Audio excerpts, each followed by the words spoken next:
How's it going, everyone? Welcome back to the corner. I'm the Demon as always, and today I want to talk about more Path of Exile. Yes, I want to because Path of Exile is an amazing game.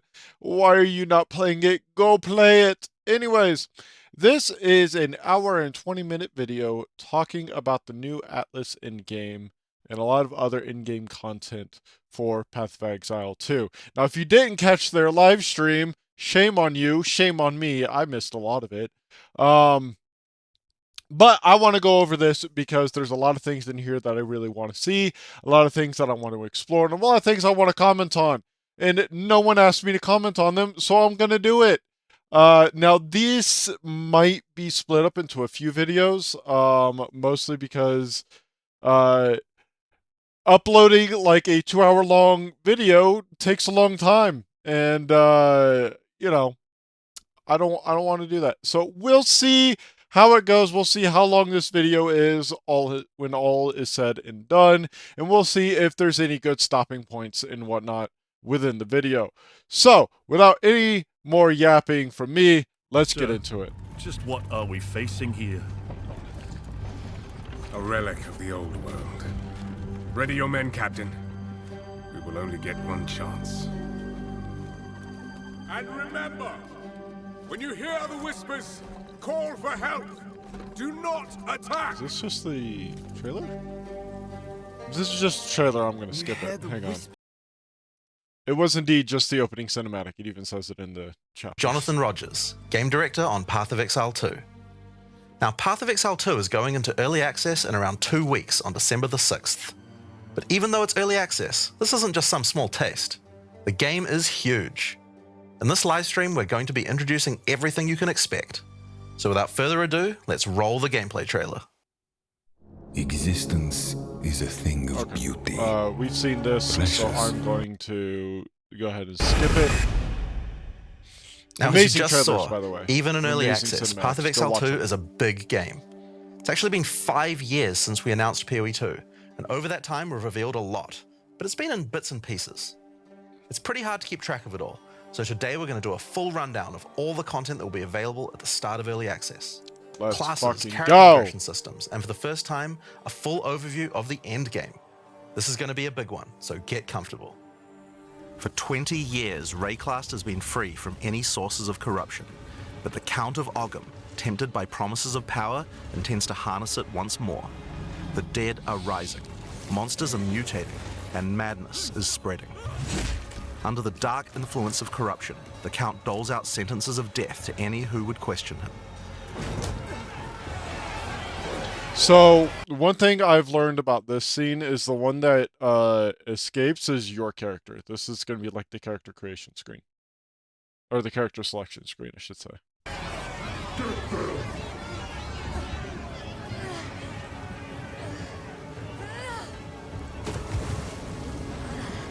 And this is where you find yourself at the start of PoE 2. Explore the dark forests of Ogham, traverse the barren plains of the Vasteri Desert, and delve into the jungle ruins of Exile, an ancient Vaal city. There are challenging monsters, hidden runes, lost camps and treasures, roaming merchants, and of course, unique bosses. No two areas are the same. It falls to you to track down the seed of corruption, the source of all this devastation. On the way, you'll face fearsome monsters, meet strange characters, forge unlikely bonds, and uncover lost civilizations. But first, you'll need to pick a class. Alright, let's see what classes they Now, have in early store access for will us. initially have 6 classes available. Let's have a look at them. The Monk is a fast and furious melee fighter. He dashes in and out of combat and has mechanics that involve building up and keeping momentum. Like all classes in PoE 2, you'll want to use a wide variety of skills to mix and match different combos. Monk looks pretty sick, To I'm not get new gonna lie. skills, you'll first need to find skill gems. Using a skill gem will open the gem cutting menu, which shows all the active skills available in PoE 2. You can choose an existing skill to level up, or choose to engrave a new one. Since this One thing I've noticed, and is somewhat of a point of contention with some people, is the limitations on the skills rather than so in PoE 1, each of these skills is just a skill gem, and you put it into a socket on an item. You can have up to 6 gems on some items. Um, Whereas with this, in PoE 2, it's not going to be like that at all. And some people don't like that. I'm kind of up in the air with it myself, because I haven't played it before or played it yet. But one thing I can say is this will make it a lot easier to get certain gems that make starting in a new league a lot easier. There are a lot of league builds right now that are really, really powerful that I would love to play, but you can't play them at the start of the league. You have to progress significantly in the actual campaign in the league before you get access to that skill at all. And then you basically, if like you want to use a specific character for whatever reason, you have to restart the entire game after getting that gem and restart the whole entire league. And this will essentially make that more or less irrelevant. This is a level 7 skill gem. Even if you pick a new skill, it will immediately be level 7, so there's no harm in trying out something new. The monk primarily uses the quarterstaff. There are 3 schools of martial arts: lightning, ice, and wind. But don't think you have to stick to just one. The best combos are going to involve mixing elements of all 3. Let's try Killing Palm.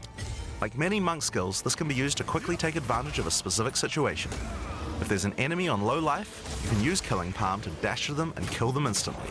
This will provide a power charge. Then we can use a different skill to consume that power charge for a much more devastating attack. The monk also has powerful combo skills. Tempest Bell, for example, is a skill that places a giant resonating bell. Hitting the bell causes it to ring, dealing damage to all enemies around it. You can also do things like freeze or shock the bell, which will add elemental damage to the strikes. That's something I'm really looking forward to, is the interactivity between skills. So there was one in the Q&A that they were talking about of the mercenary who will throw down bombs, and if you throw down the bomb on like a field of fire or a fire effect, it immediately explodes the bomb. And so if you have a party member who throws down a burning ground or whatever, or a flame wall, and then you shoot your grenades through it, you immediately explode them, which I think is fucking cool as shit. And I'm wondering why more games don't have that type of interaction between skills, because that's a lot more depth. The monk also has a variety of abilities to empower his staff. If an enemy is close to being stunned, you can use Staggering Palm to punch them down. After that, any attack you do will shoot out wind projectiles. There are 21 active skills for quarterstaves, so this just scratches the surface of the options that you have. By endgame, you'll be dashing from pack to pack, spewing projectiles and obliterating screens of enemies with huge combo attacks. Now, if you like a style of melee that's a little slower but hits much harder, then the warrior is for you. He pounds the ground with big chunky attacks and can shrug off the hits of small enemies with large amounts of armor. I wouldn't be surprised if Sorceress would pick this one. Even though the mace slams are slow, you never lose control. Longer attacks can be retargeted as you go, and if you find yourself committed to a long attack, you can dodge roll out of it at any time. That's really cool. Among the skills, that is actually really, really cool, because not only does it allow them to make bosses' attacks more difficult or more powerful, because it allows them to do that because you can cancel out of an attack. So if you commit to an attack and then you see the boss is doing a big old fucking wind up, you can dodge out of it and cancel the attack. You don't get the mana back, of course, right? But you have the more control over your character, and more control over your character is always a good thing. That is never a bad thing. option for maces, you will find a variety of slams, fire attacks, war cries, and shield skills. One thing I'm curious about is, are all of these skills unique to the character, that you're playing? So, like, if I were playing a monk, would these be the same skills? Right? Or would they be different ones? I think they're going to be the same, but I'm not sure. Here, I'm going to slam the ground, rending it apart with lines of fire. Any slam skill will then cause these fissures to erupt with lava. I can even run through them with a skill like Stampede to do huge amounts of damage. The warrior can also use war cries, which can empower your next skill. Seismic Cry, for example, will double any slams from your next attack. The Stampede counts as a slam, so I can double that for even more craziness. If you want to go a little faster and be a little more defensive, equip a shield. In PoE 2, you can raise your shield at any time to block all damage from the front, even spells. While holding That up your is shield, a your stun really meter good will build quality as you of take life, damage, so be careful. change, in If my it reaches opinion. 100%, your stance will break and you will be vulnerable. That is something that, in my opinion, is really good quality of life improvement. Your shield isn't just a passive thing that sometimes it works and then most of the time it doesn't. Right? It's you choose when to block and when to utilize that. And if you do it too much, of course your guard's going to break because, you're going to get exhausted eventually holding up a fucking shield and blocking attacks, right? Some enemies also have unblockable attacks, which are indicated by this red flash. If you see one of these coming, make sure to dodge out of the way.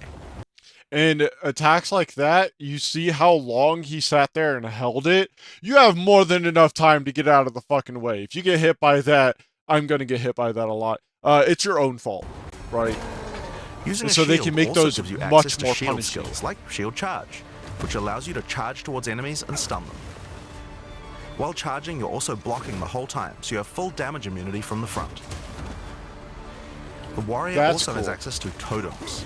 Some totems have built-in abilities like Shockwave Totem, which can be placed to stun nearby enemies and trigger aftershocks like those from the earthquake. But you can also get Ancestral Warrior Totems, which allow you to use any slam skill in your repertoire. This is a meta skill, which means that it's a skill you can put other skills into. I can take a slam like Sunder and socket it into my Ancestral Warrior Totem. Now when I summon him, he'll sit there and slam the monsters from a distance. That's pretty There cool. are 20 active skills for maces, so there's a lot more to try out. But by endgame, you're going to be dropping hammers from the sky, leaping fearlessly into combat, and separating the very earth you stand on. See, this is what Diablo 4 should have been. This right here. Bro, the amount of skills that like a druid has that would be able to be combined and be fucking awesome. Imagine, right? An earthquake combined with a tornado. Right? Like a fucking tornado that sits there and pulses earthquakes out. Imagine how fucking cool that would be. Time for some ranged attacks. The ranger is primarily about the bow, but we wanted to make sure that she feels agile as well. In PoE 2, you can shoot while moving. Combined with all the skills the ranger has that allow you to jump around, you will have a lot of mobility in combat. That's fucking amazing. Bow That is skills great. have a variety of lightning, poison, ice, and physical attacks. Lightning attacks bounce around between targets. You can also stick lightning arrows in the ground which explode when hit by the bouncers, or electrocute enemies to take them out of combat. Ice attacks allow you to slow and freeze enemies to keep them away from you. Using poison, not only can you slowly damage your enemies from afar, but also grow some interesting plants. Chaos damage. With 21 That's what bow that is. skills and all the mobility and combo tools the ranger has, you can take advantage of every situation. By endgame, you'll be creating hundreds of arrows, be they falling from the sky, bouncing around between enemies, or spraying out of tornadoes. Oh my god, hang on, I'll need to see that As the again. ranger has, you can take Holy advantage of every shit. situation. By endgame, you'll be creating hundreds Watch of arrows, this be they fucking, falling watch this shit. Look at from the that. sky, Look at those bouncing around between enemies, or explosions. spraying out of tornadoes. Oh my god, that looks so You might have fucking noticed cool. in the bottom left of the screen that the flask slots look a little different. In PoE 2, you have one dedicated life flask slot and one mana flask slot. Flasks gain charges as you kill enemies, and typically allow you to heal 6 or 7 times if they're full. But that's not the only thing you can use charges for. Charms are a new item type that will automatically defend you from various debuffs or damage types. Having trouble with getting frozen? Equip a thawing charm. When it's fully charged, it will make you immune to freeze for 3 seconds if you get frozen. To recharge them, just kill more monsters. You can gain more slots for charms by upgrading your belt. That's sick. The Mercenary wields a crossbow that can be loaded with different ammo types, offering versatility, power, and mobility. I'm not gonna lie, the Mercenary might be the one I go for. Just because All how classes cool in it Path of looks. Exile 2 can be controlled with Like, look at that WASD, shit. which makes this class play exactly like a shooter. For the crossbow, you will find skills that work like shotguns, sniper rifles, assault rifles, and even grenade launchers. But not only that, there are a wide variety of more interesting elemental ammos too. It's very fast to switch between ammo types, so long as you already have them loaded, which makes the Mercenary able to combo abilities together for devastating effect. And it also makes the Mercenary, this is something that Ziggy D was saying, it makes the Mercenary feel like they have an answer to every situation. They are able, as you would expect a Mercenary to be, they are able to adapt and change what they're doing on the fly and change their playstyle on the fly. And this is, I guarantee you, this is going to be a very high skill ceiling character that has a ton of different options, and it's going to be a very APM intensive, or could possibly be a very APM intensive class, which is actions per minute. Use Glacial Bolt to create walls of ice to separate enemies, then switch to Fragmentation rounds to explode the ice, dealing massive AoE damage. That's so If fucking I come across cool. an armored enemy, I could use armor-piercing rounds to break their armor, and then high-velocity rounds to take them down. Or perhaps I could fire a gas grenade to poison enemies before detonating the cloud with an explosive shot for massive damage. If you want to call in some suppressing fire, you can summon I bet you the poison clouds that like the ranger puts down can be exploded by the Mercenary. I guarantee that. artillery ballistas. These have a minimum range, so you'll want to prepare your position carefully before moving in. There are 22 active skills for crossbows.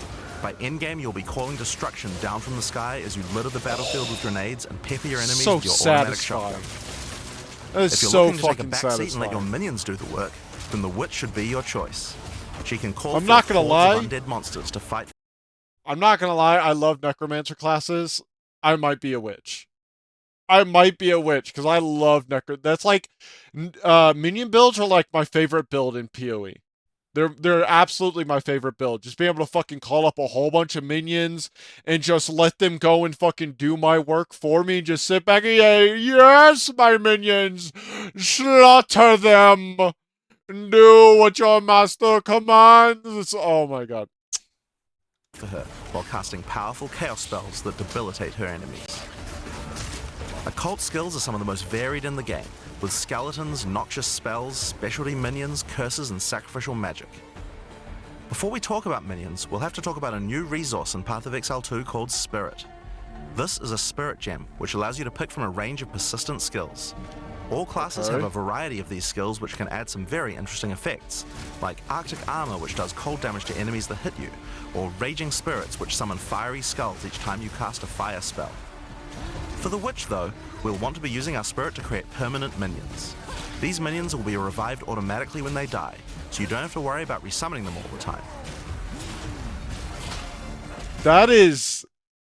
That's actually insane, because there is a skill in PoE 1 that if you link it to your minions has like, I think it's just a chance for them to revive when a minion dies or something like that.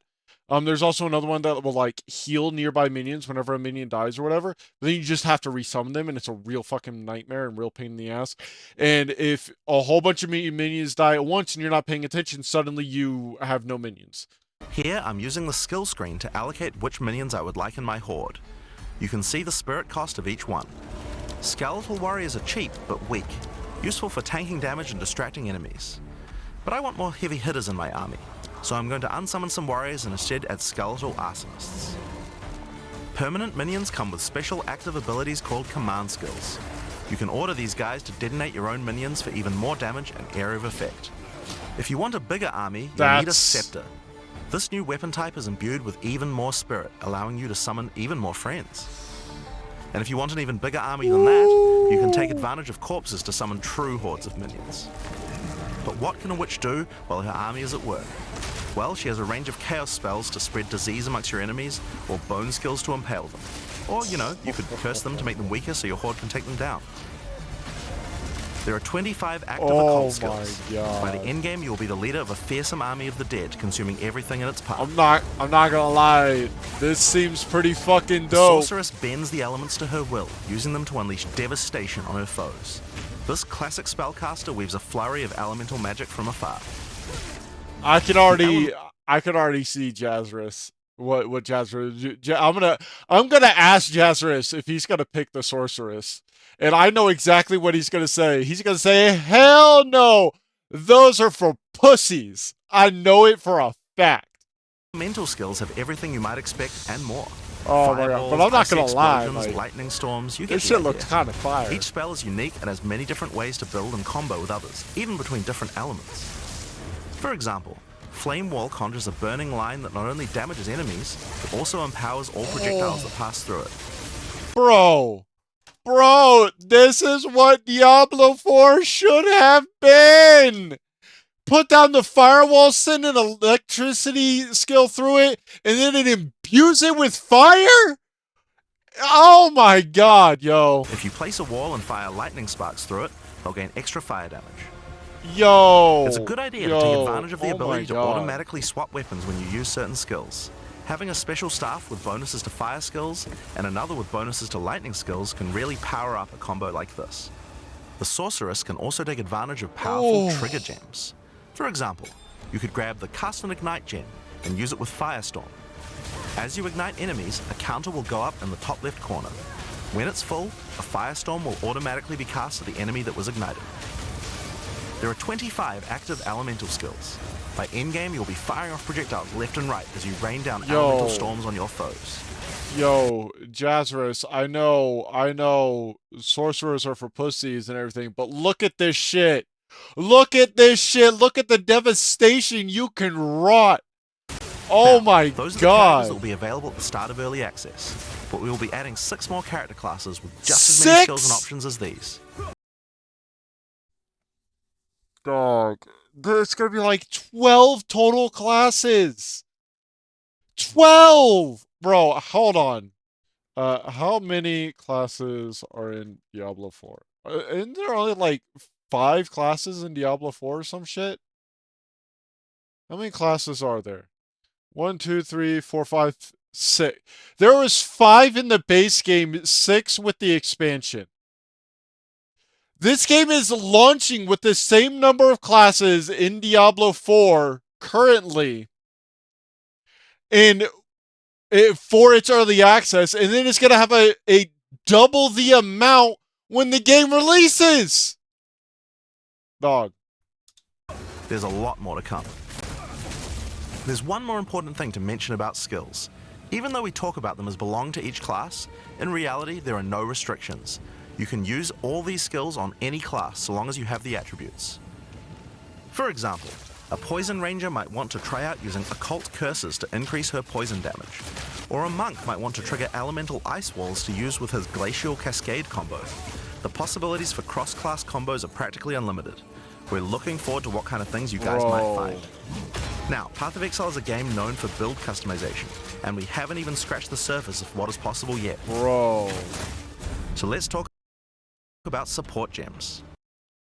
Hang on. I gotta figure something out. Let's say that each class has 20 skills for each weapon, right? Let's see. 1, 2, 3, 4, 5, 6, 7, 8, 9, 10, 11, 12. There's 12 weapons. 1, 2, 3, 4, 5, 6, 7, 8, 9, 10, 11, 12, 13, 14, 15, 16, 17, 18, 19, 20, 21. Okay, so we'll just say 20 skills for each weapon, and there's 12 weapons. So all in all, there's like over 200 possible skill combinations. Like 240 or something like that. Possible skill combinations. That's not even including the support gems. Path of Exile 2 has This a is system of fucking support gems insane. that can be combined with your active skills to dramatically change the way they work. If you find a support gem, then right-clicking it will open up this screen. Here you will find a variety of recommended support gems for each of your skills that you can pick between. For example, this is a multiple projectiles support gem and can be used to add multiple projectiles to any skill. Normally when you fire a grenade it'll look like this.